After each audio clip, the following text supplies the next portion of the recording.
यहाँ आपको अपडेट करेंगे। इस्लामाबाद की एहतसाब अदालत ने ठट्टा वाटर सप्लाई रेफरेंस में साबिक सदर आसिफ अली जरदारी समेत 15 मुल्जिमान को 18 दिसंबर को तलब कर लिया है।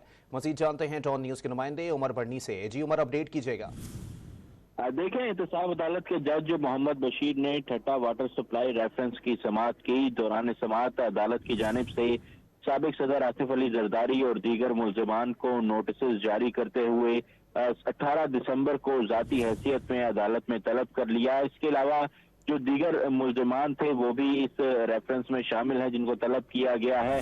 मजीद आपको बताएं तो नैब तरमीमी ऑर्डिनेंस के बाद ये रेफरेंस भी नैब तरमीमी ऑर्डिनेंस का शिकार होकर एक साइट पर हो गया था, जिसके बाद सुप्रीम कोर्ट की जानिब से इस रेफरेंस को कलअदम कर इस एक्ट को कलअदम करार दिया गया, जिसके बाद दोबारा से ये रेफरेंस बहाल हो गया है, जिसमें आज एहतसाब अदालत की जानिब से ये नोटिस जारी किए गए हैं और मुल्जिमान को 18 दिसंबर को पेश होने की हिदायत की गई है।